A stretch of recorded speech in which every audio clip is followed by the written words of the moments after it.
ದೇಶಾದ್ಯಂತ ಮೂರನೇ ಹಂತದ ಲೋಕಸಭಾ ಚುನಾವಣೆ ಮೇ 7ರಂದು ನಡೆಯಲಿದ್ದು ಎಲ್ಲಾ ಪಕ್ಷದ ಅಭ್ಯರ್ಥಿಗಳು ಕೊನೆಯ ಹಂತದ ಸಿದ್ಧತೆ ನಡೆಸಿದ್ದಾರೆ. ಬಹಿರಂಗ ಪ್ರಚಾರಕ್ಕೆ ಕೆಲವೇ ಗಂಟೆ ಬಾಕಿ ಇದ್ದು ಕಾಂಗ್ರೆಸ್ ಮಾಧ್ಯಮಗೋಷ್ಠಿ ನಡೆಸಿ ಬಿಜೆಪಿ ವಿರುದ್ಧ ವಾಗ್ದಾಳಿ ನಡೆಸಿದೆ. ಮಾಧ್ಯಮದವರೊಂದಿಗೆ ಮಾತನಾಡಿದ ಸಿಎಂ ಸಿದ್ದರಾಮಯ್ಯ, ವಿಧಾನಸಭೆ ಚುನಾವಣೆಯಲ್ಲಿ ನಾವು ಕೊಟ್ಟಂತಹ 5 ಗ್ಯಾರಂಟಿಗಳನ್ನು ನಾಡಿನ ಜನರಿಗೆ ಕೊಟ್ಟಿದ್ದೇವೆ, ನುಡಿದಂತೆ ನಡೆದಿದ್ದೇವೆ. ಆದರೆ ಬಿಜೆಪಿ ಸರ್ಕಾರ ಜನರ ದಾರಿ ತಪ್ಪಿಸಲು ಸುಳ್ಳುಗಳನ್ನು ಹೇಳುತ್ತಿದೆ. ಗ್ಯಾರಂಟಿ ಜಾರಿಯಾಗಲ್ಲ ಅಂದಿದ್ರು. ರಾಜ್ಯ ದಿವಾಳಿ ಆಗುತ್ತದೆ, ಯಾವುದೇ ಅಭಿವೃದ್ಧಿ ಕಾರ್ಯಗಳು ಆಗುವುದಿಲ್ಲ ಅಂದಿದ್ರು.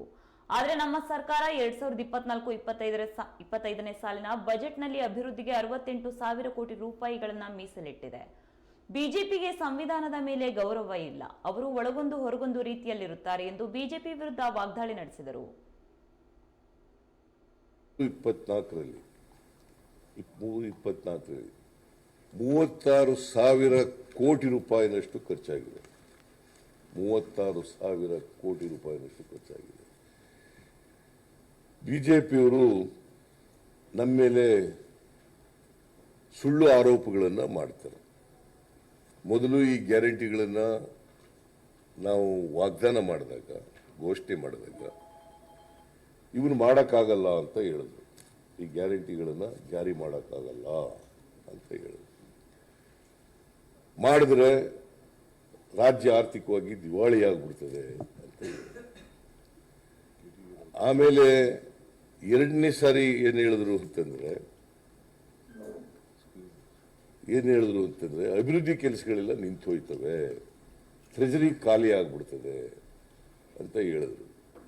ಮೂರನೇ ಸಾರಿ ಏನು ಹೇಳ್ತಾವ್ರೆ ಅಂತಂದ್ರೆ ಇವು ಪಾರ್ಲಿಮೆಂಟ್ ಚುನಾವಣೆವರೆಗೆ ಮಾತ್ರ ನಡೀತವೆ, ಆಮೇಲೆ ನಿಂತು ಹೋಗ್ತದೆ. ನೀವೆಲ್ಲ 24-25 ಬಜೆಟ್ ನೋಡಿರ್ಬೋದು.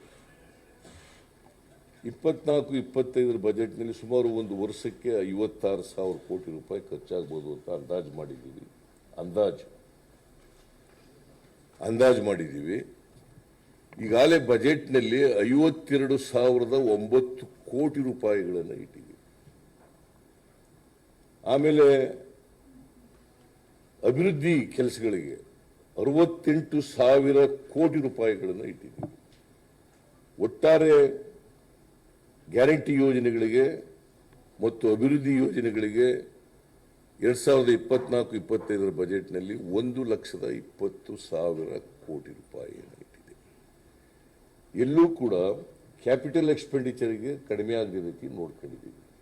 ಯಾಕಂದರೆ ಕರ್ನಾಟಕದ ಅಭಿವೃದ್ಧಿ ಆಗಬೇಕು, ಅಭಿವೃದ್ಧಿ ಕೆಲಸಗಳಾಗಬೇಕು ಅಂಥೇಳಿ ಕ್ಯಾಪಿಟಲ್ ಎಕ್ಸ್ಪೆಂಡಿಚರು 23-24, 22-23 ಅದಕ್ಕಿಂತ ಹೆಚ್ಚು ಹಣವನ್ನು ನಾವು 24-25ನೇ ಬಜೆಟ್ನಲ್ಲಿ ಘೋಷಣೆ ಮಾಡಿದ್ದೀವಿ. ನಮ್ಮ ಬಜೆಟ್ ಗಾತ್ರ 3,71,000 ಕೋಟಿ.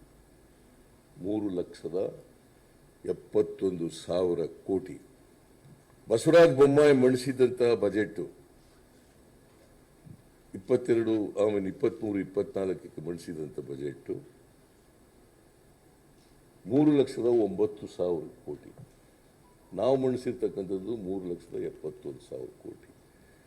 ಅದರಿಂದ ಈ ಬಿಜೆಪಿಯವರು ಮಾಡ್ತಾ ಇರ್ತಕ್ಕಂಥ ಆರೋಪಗಳು ಎಲ್ಲವೂ ಕೂಡ ಸುಳ್ಳು ಆರೋಪಗಳು. ಜನರನ್ನ ತಪ್ಪುದಾರಿಗೆಳಿಲಿಕ್ಕೆ, ನಮ್ಮ ಮೇಲೆ ವಿಶ್ವಾಸ ಕಡಿಮೆ ಆಗಲಿ ಅಂತ ಹೇಳಲಿಕ್ಕೆ ಈ ಗ್ಯಾರಂಟಿಗಳನ್ನು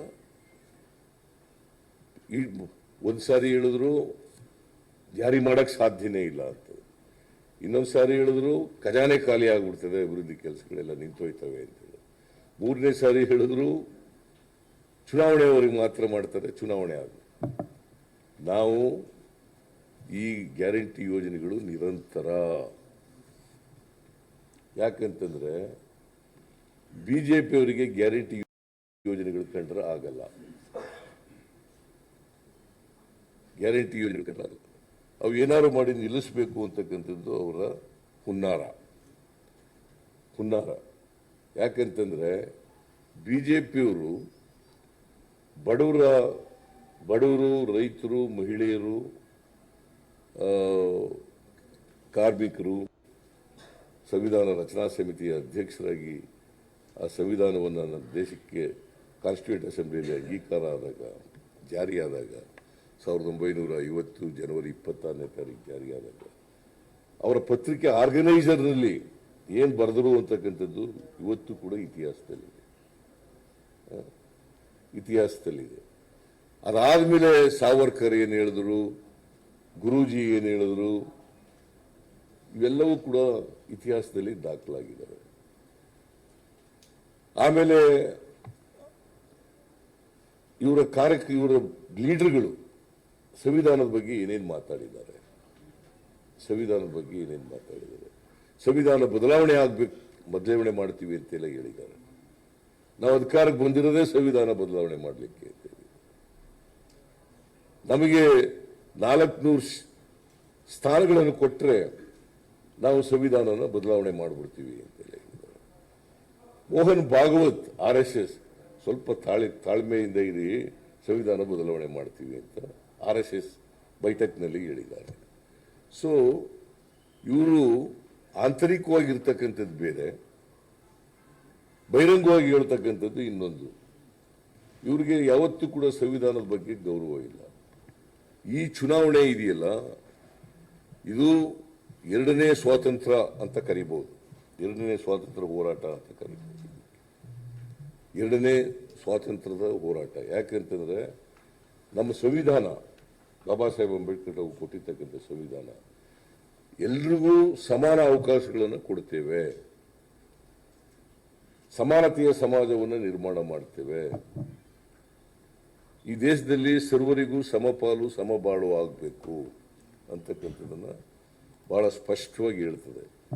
ಮತ್ತೆ ದೇಶದಲ್ಲಿ ನಮ್ಮ ಸಾಮಾಜಿಕ ವ್ಯವಸ್ಥೆ ಹೇಗಿರಬೇಕು ಅಂತಂದ್ರೆ ಸರ್ವ ಜನಾಂಗದ ಶಾಂತಿಯ ತೋಟ ಆಗಬೇಕು ಅಂತಕ್ಕಂಥದ್ದನ್ನ ಹೇಳ್ತಾರೆ. ಸೊ ಇದಕ್ಕೆ ವಿರುದ್ಧವಾಗಿರ್ತಕ್ಕಂಥವರು ಭಾರತೀಯ ಜನತಾ ಪಕ್ಷದವರು. ನಾವು ಅಂಬೇಡ್ಕರ್ ಅವರು ಹೇಳಿದಂತೆ ಈ ದೇಶಕ್ಕೆ ಬರೀ ರಾಜಕೀಯ ಸ್ವಾತಂತ್ರ್ಯ ಬಂದರೆ ಅದು ಸಾರ್ಥಕ ಆಗಲ್ಲ, ರಾಜಕೀಯ ಸ್ವಾತಂತ್ರ್ಯ ಬಂದರೆ ಸಾರ್ಥಕ ಆಗಲ್ಲ.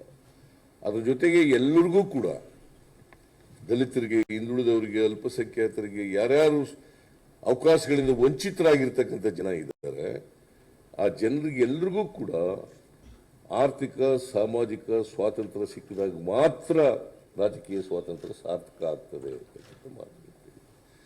ಅದರಲ್ಲಿ ನಂಬಿಕೆ ಇಟ್ಕೊಂಡಿರ್ತಕ್ಕಂಥವ್ರು ಕಾಂಗ್ರೆಸ್ನವರು.